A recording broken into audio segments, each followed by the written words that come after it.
During the reading of my husband's will, my daughter said, "My mom doesn't need any of this. She just took care of the house." The lawyer cleared his throat, opened the envelope, and revealed the house, the land, and the company. Subscribe to the channel for more stories like this, and comment the city you're watching from. The silence in the room was deafening. I could feel everyone's eyes on me, some shocked, some confused, but my daughter Grace's were filled with something worse: contempt. At 70, I thought I had experienced every kind of pain life could offer. But the public humiliation from my own flesh and blood cut deeper than I could have imagined. "This must be a mistake," Grace said, breaking the silence. Her perfectly manicured hands gripped her designer purse so tightly her knuckles turned white. "Dad wouldn't leave everything to someone who doesn't even understand the business." The family lawyer, Mr. Peterson, who had known Frank and me for over 40 years, cleared his throat. "There's no mistake, Grace.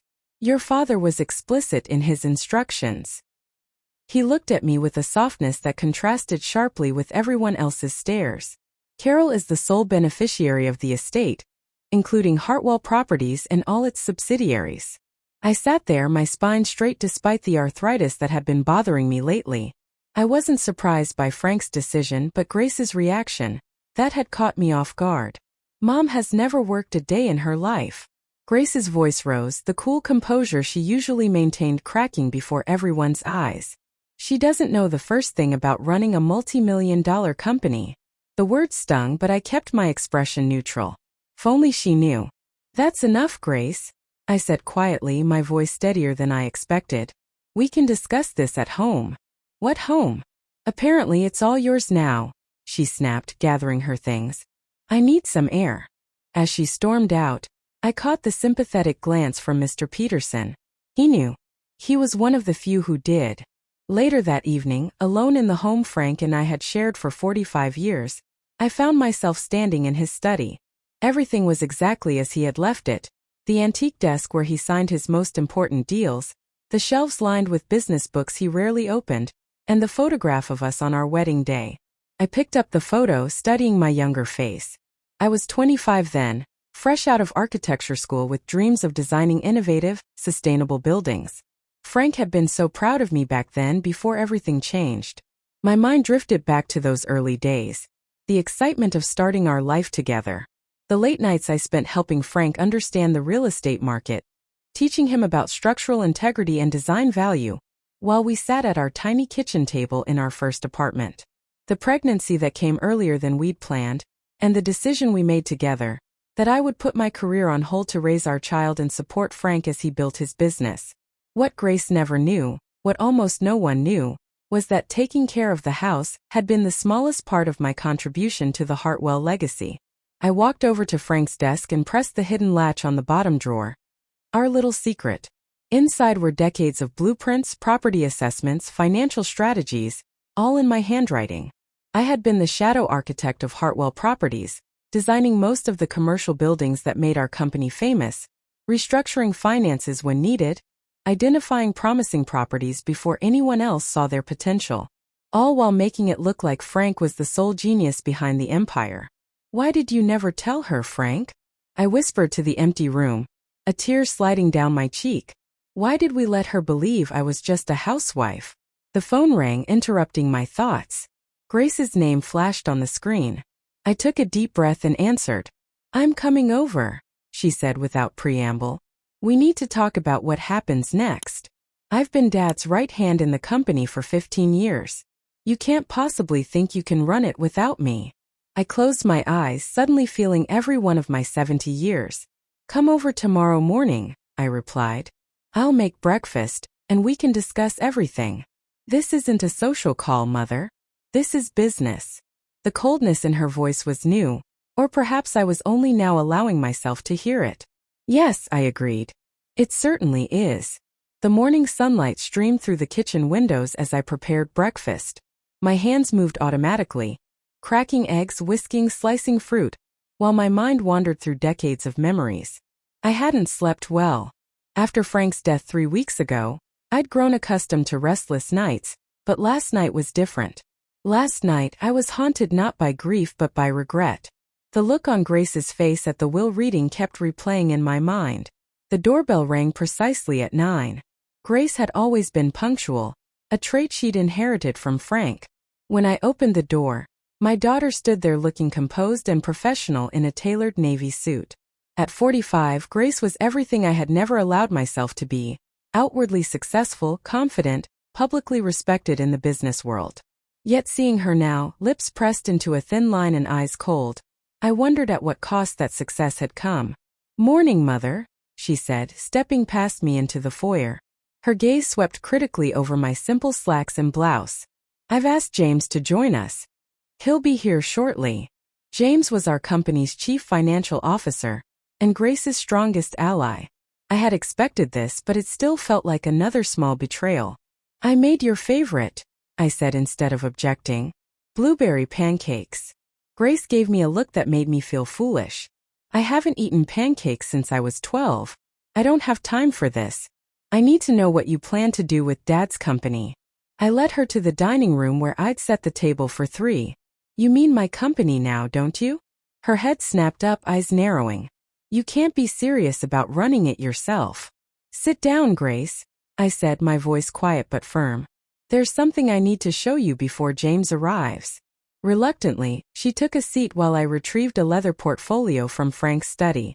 I placed it in front of her and watched as she opened it. Inside were the original designs for Hartwell Tower, our company's first major commercial success, the building that had put us on the map 30 years ago. The hand-drawn blueprints showed a revolutionary design for its time, emphasizing natural light and energy efficiency decades before it became standard practice. Grace studied the designs, frowning. "I've never seen these. They're not Dad's style at all." "No," I agreed. "They're mine." Her eyes shot up to meet mine, disbelief evident. "What are you talking about?" "I designed Hartwell Tower, Grace, and the Riverside Complex, and the Oakwood development." I sat across from her, folding my hands on the table. "Your father was brilliant at networking and closing deals, but the vision for our properties, that was always me." Grace shook her head, pushing the portfolio away as if it might burn her. "That's impossible. You studied architecture for what, 2 years before you dropped out to marry Dad?" "I completed my degree," I corrected gently. "Top of my class. I have the diploma in my closet, hidden in a box your father suggested I keep private." The doorbell rang again, James arriving, but neither of us moved to answer it. "Why would you hide something like that?" Grace asked, her voice smaller now, confusion replacing some of the anger. I sighed, the weight of decades of silence suddenly unbearable. "It was a different time, Grace. No one wanted to invest millions in buildings designed by a woman. Your father and I made a decision that the company would be more successful if he was the face of it. So you just what? Secretly designed everything and let him take the credit." Her incredulity was tinged with something that sounded almost like disappointment. "It wasn't just the designs," I said, standing to answer the door. "I managed the finances, selected the properties, negotiated with contractors, all through your father. We were partners in every sense, even if the world only saw him." Grace stayed seated, staring at the blueprints with new eyes. "Does anyone else know?" "Mr. Peterson. A few of the original investors. And now you." I paused at the doorway. "And Grace? That inheritance your father left you, the one separate from the company? He didn't make that money on the stock market like he told you." "I did." The look on her face as I went to let James in was worth 45 years of silence. James entered with the confidence of someone who already believed he knew the outcome of our meeting. He barely acknowledged me before launching into what sounded like a rehearsed speech. "Mrs. Hartwell, I've prepared some options for transitioning company leadership that I think you'll find reasonable. Given your limited experience, we believe the best course of action would be to—" "James," I interrupted calmly, "before we discuss anything, I'd like you to review the quarterly projections you prepared last month. I've found some discrepancies that concern me." His confident smile faltered. "Discrepancies?" I nodded, retrieving a folder from the sideboard. "The Westridge project is undervalued by about 30%, and you've overestimated construction costs on the new downtown development by nearly $2 million. The silence that followed was profound. I could feel Grace's eyes on me, reassessing everything she thought she knew about her mother. How would you know that? James finally asked, his voice strained. I smiled, thinking of all the nights I'd spent at this very table, reviewing every detail of our company's operations while Frank entertained clients and Grace believed I was simply planning dinner parties. Because James, I said, opening the folder to reveal pages of detailed financial analyses in my handwriting, I've been checking the books for 40 years. Now, shall we discuss those transition plans you mentioned? The meeting with James left Grace unusually quiet. She barely touched her coffee, her eyes repeatedly drifting to the blueprints and financial documents spread across the dining table. I should go, James finally said, gathering his papers with shaking hands. The confident man who had walked in an hour ago was gone, replaced by someone who looked like he'd seen a ghost.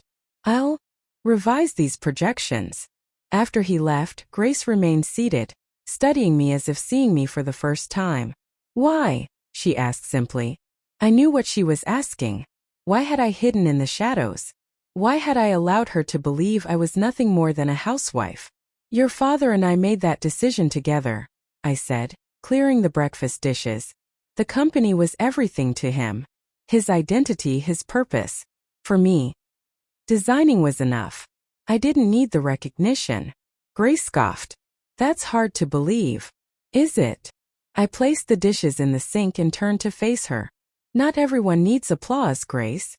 So you're telling me for 45 years, you were secretly running Hartwell Properties while pretending to be nothing but a housewife? And you were, what? Happy with that arrangement? I sighed, feeling the weight of years of unspoken truths. I was happy with your father. I was proud of our work. And I wanted you to have opportunities one never had. Grace stood abruptly. I need time to process this. I'll call you tomorrow. After she left, I made my way to Frank's home office, my office now. Opening his computer, I navigated to the company files, intending to review the projects currently in development. What I found instead sent a chill down my spine. There were emails between Grace and Frank's nephew, Robert, emails dating back nearly 2 years, discussing how they would restructure the company after Frank's death. They had been planning to phase out older projects, my projects, and sell off key properties to finance riskier ventures. Worse, they specifically discussed how to handle me once Frank was gone. Aunt Carol won't be a problem, Robert had written. She doesn't understand the business, and she'll be grateful for whatever attention we give her. Grace's response had been even more cutting. Mom's always been content to live in Dad's shadow. She'll probably be relieved not to have any responsibility. My hands trembled as I scrolled through more correspondence. They had been planning this for years, waiting for Frank to die so they could take over, completely dismissing me as irrelevant. And Frank had known. Some of the emails referenced conversations with him where he had deflected their plans, protected me without ever telling me I was under attack. My grief, which had begun to dull in recent days, suddenly sharpened again. Oh, Frank, I whispered to the empty room. Why didn't you tell me? The answer came to me as clearly as if he had spoken it aloud. Because he knew I would have confronted them. I would have revealed my role in the company, potentially causing a rift that couldn't be healed. Frank had always been the peacekeeper in our family. Even from the grave, he was trying to protect all of us. But he wasn't here anymore, and I had decisions to make. I printed the emails, tucking them into a folder. Then I made 2 phone calls, one to Mr. Peterson and one to Michael Chun, an old friend who had been one of our first investors and knew the truth about who really designed Hartwell's iconic buildings. The next morning, I arrived at Hartwell Properties headquarters for the first time as its owner. The receptionist's eyes widened as I walked through the glass doors. Mrs. Hartwell, we weren't expecting you today. I know, Jennifer, I said with a smile, remembering her name from company Christmas parties. Is my daughter in yet? Yes, ma'am. She's in a meeting with Mr. James and Mr. Robert in the main conference room. Of course she was.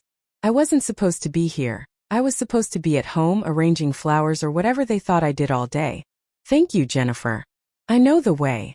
I could hear their voices as I approached the conference room.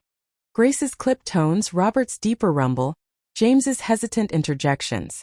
They fell silent as I opened the door without knocking. Mother, Grace said, recovering quickly. We weren't expecting you. Clearly, I replied.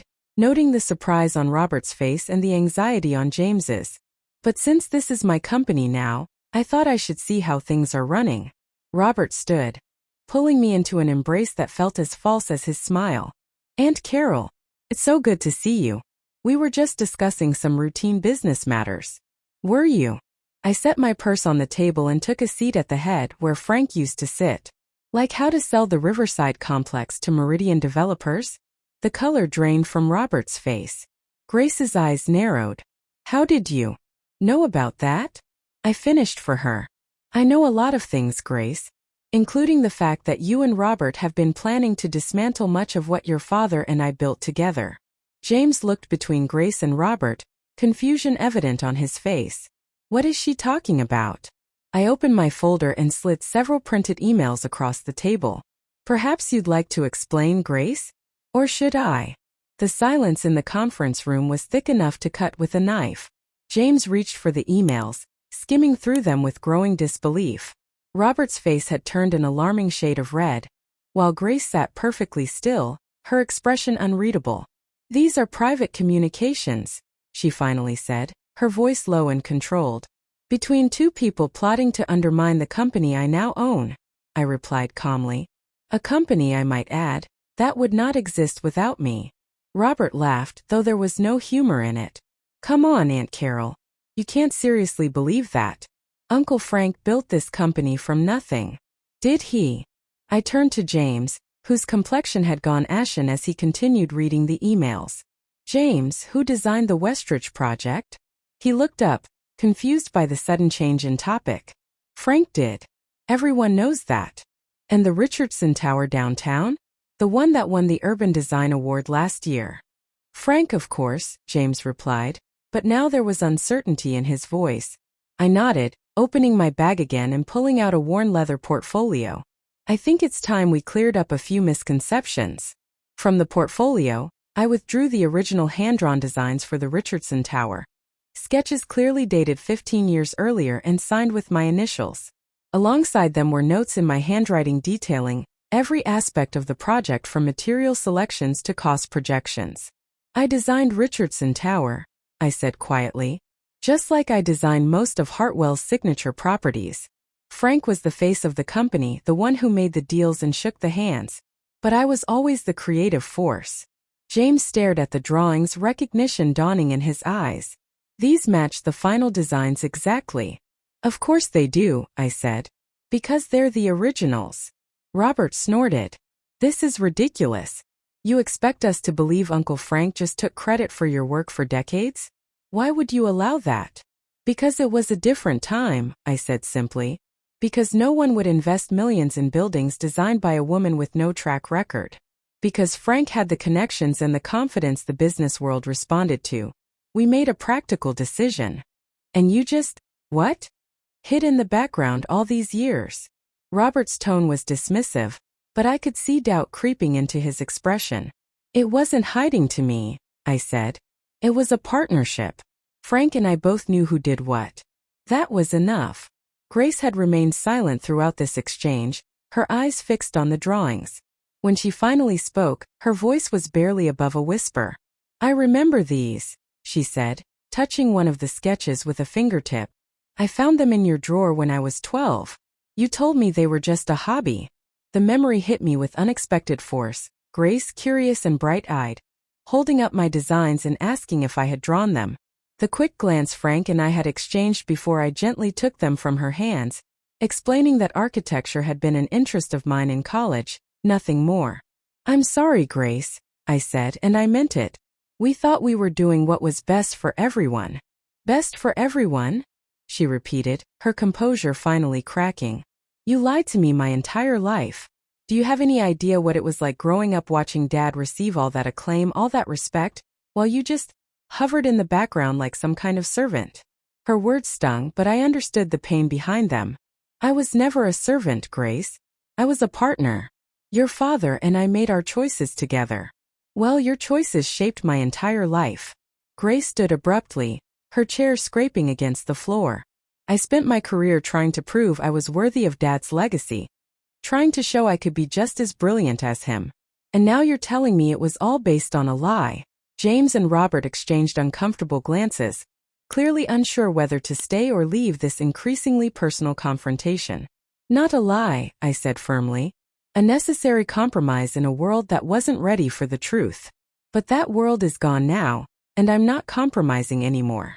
I turned to address all three of them. I've called a full board meeting for tomorrow morning. I'll be announcing my role as CEO and presenting my vision for the company's future. I looked directly at Grace. A vision that does not include selling our core properties or dismantling what your father and I built. Robert stood, his face flushed with anger. You can't do this. You don't have the experience. I have 45 years of experience. I cut him off. Just because you didn't know about it doesn't mean it didn't happen. I gathered my things and stood, feeling stronger than I had in years. The meeting is at 9. I expect all of you to be there. As I reached the door, Grace called after me. What about me? Where do I fit in your grand vision? I turned back, seeing not just the angry businesswoman, but also the little girl who had once found my drawings and thought they were magical. That depends on you, Grace. On whether you can accept the truth and work with me instead of against me. Her eyes glistened with unshed tears. And if I can't? The question hung in the air between us, weighted with decades of misunderstanding and missed connections. Then I'll have lost something far more valuable than any building I ever designed, I answered softly before walking out the door. I barely slept that night. For decades I had worked quietly, content to remain in Frank's shadow. Now I was stepping into the light, claiming what had always partly been mine. The weight of it settled on my shoulders, not just the business but the broken relationship with my daughter. When morning came, I dressed with care, choosing a sleek charcoal suit I'd purchased years ago for an architecture conference I'd attended as Frank's wife. The irony wasn't lost on me. The boardroom fell silent as I entered. 12 pairs of eyes watched me take my place at the head of the table, some curious, others openly skeptical. Grace sat midway down, her expression unreadable. Robert was beside her, whispering something in her ear. James sat across from them, looking uncomfortable. Thank you all for coming. I began, my voice steadier than I felt. As you know, Frank's passing has necessitated changes in leadership. What you may not know is the extent of my involvement in Hartwell Properties over the years. I pressed a button on the remote in front of me, and the screen behind me illuminated with a slideshow. Original sketches of our most iconic buildings side by side with the finished structures, all bearing my initials. For 45 years I have been the principal architect and designer for this company. I continued, watching their expressions shift from confusion to disbelief. Frank and I made a business decision early on that he would be the public face of Hartwell, but we were equal partners in every sense. Michael Chun, my old friend and one of our earliest investors, nodded from his seat near the end of the table. It's true, he confirmed. I've known since the beginning. Frank had the charisma and business connections, but Carol had the vision. Always did. A murmur ran through the room. I continued my presentation, outlining my contributions not just to the design aspects, but to the financial strategy and property acquisitions that had made Hartwell so successful. So you see, I concluded, I am not just Frank's widow stepping in temporarily. I am the co-founder of this company, and I intend to lead it forward. Robert cleared his throat. With all due respect, Aunt Carol, this is unexpected. While your design input was clearly valuable, running a company of this size requires different skills entirely. You mean skills like these? I clicked to the next slide, showing a graph of our company's performance over the past 20 years. The periods highlighted in blue represent times when Frank followed my investment strategy. The red sections show periods when he went against my advice. The blue sections dramatically outperformed the red. The board members leaned forward, suddenly more attentive. Or perhaps you mean understanding market trends? Another slide appeared, showing projections I'd made 5 years earlier that had proven remarkably accurate. Or negotiating property acquisitions? The next slide detailed savings I'd secured through careful contract work. All done through Frank, but clearly documented in our private records. I believe I have demonstrated the necessary skills, I said calmly, meeting Robert's gaze directly. One of the older board members, Thomas Wilson, spoke up. If what you're saying is true, Carol, and these documents certainly suggest it is, why come forward now? Why not years ago? I smiled sadly. Frank and I made our arrangement at a time when a woman couldn't easily lead a company like this. The world has changed, thankfully. And Frank is gone. I see no reason to continue the charade. The questions continued for nearly an hour. Some skeptical, others merely curious. I answered each one with the detailed knowledge that comes from decades of intimate involvement with every aspect of the business. Throughout it all, Grace remained silent, her eyes never leaving my face. I couldn't read her expression. Was it anger? Respect? Both? Finally, the board took a vote. When the results were tallied, I had been confirmed as CEO by a margin of 10-2. The 2 dissenting votes came from Robert and a board member I knew was his close friend. "Thank you for your confidence," I said. "Now, I'd like to outline my vision for Hartwell's future." The plan I presented wasn't radically different from the company's established direction. Frank and I had shaped that together, after all. But it included several initiatives I had long advocated for that Frank had resisted.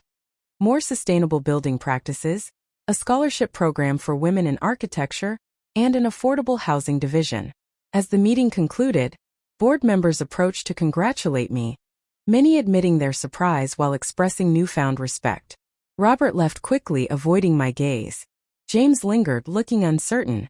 "Mrs. Hartwell, Carol," he corrected himself. "I want you to know I had no idea about Grace and Robert's plans. If I had known." "It's all right, James," I assured him. "We all have choices to make now about how we move forward."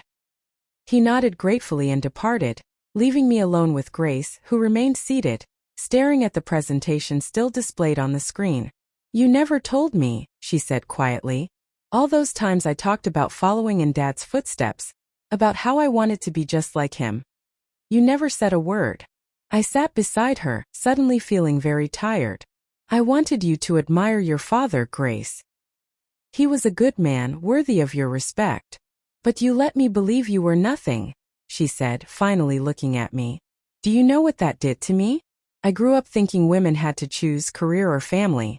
I saw Dad succeeding while you just existed in his orbit. It shaped everything about how I saw myself, how I approached my own career." The pain in her voice broke my heart. For the first time, I truly understood what our decision had cost not just me, but her as well. "I'm sorry," I said, meaning it more deeply than she could know. "We thought we were protecting you from a harsh reality. Instead, we gave you a false one." Grace gathered her things, standing abruptly. "I need time, Mother. It's too much right now." As she reached the door, I called after her. "There's a place for you here, Grace. Always has been." She paused, her back still to me. "Is there? Where exactly does one fit in a legacy built on lies?" Before I could answer, she was gone, leaving me alone with the ghosts of decisions made long ago. 1 year passed with remarkable swiftness. At 71, I found myself busier than I had been in decades, but it was a different kind of busy, fulfilling, challenging, and entirely my own. Hartwell Properties had transformed under my leadership. Our new sustainable building initiative had garnered industry recognition. The scholarship program for women in architecture had its first class of recipients, and our affordable housing division had broken ground on its inaugural project. But the change I valued most remained elusive: reconciliation with Grace. We had maintained a strictly professional relationship over the past year. She had stayed with the company, somewhat to my surprise, though she had distanced herself from Robert after the full extent of his plans became clear. She attended meetings, contributed ideas, and performed her role effectively. But there was a wall between us that neither seemed able to breach. Today marked the anniversary of Frank's death. I stood in the quiet of my bedroom, gazing at his photograph on the dresser. "I miss you, Frank," I whispered. "But I don't regret stepping out of the shadows." The doorbell rang, pulling me from my thoughts. I wasn't expecting anyone, especially not today. When I opened the door, Grace stood on the porch, looking as surprised to be there as I was to see her. "Grace," I said, unable to mask my shock. "May I come in?" she asked, her voice softer than it had been in months. I stepped aside, letting her enter the home she had grown up in but had barely visited since the reading of Frank's will. She walked through to the living room, pausing at the sight of the changes I'd made. The walls now adorned with framed blueprints of my designs, architecture books filling the shelves that once held only Frank's business texts. "It looks different," she observed. "It felt like time," I replied simply. Grace nodded, then reached into her bag and pulled out a wrapped package. "I found this in Dad's things. I think he meant for you to have it today." Curious, I unwrapped the package to find a beautifully bound leather book. Opening it, I gasped softly. Inside were photographs, hundreds of them, documenting every building I had designed over the years. Each was labeled in Frank's handwriting with the date, location, and designed by Carol Hartwell. "There was a letter with it," Grace said, handing me an envelope. With trembling fingers, I opened it to find Frank's familiar handwriting. "My dearest Carol, if you're reading this, I'm gone, and our secret is finally out. I've kept this book for 40 years, adding to it with every masterpiece you created.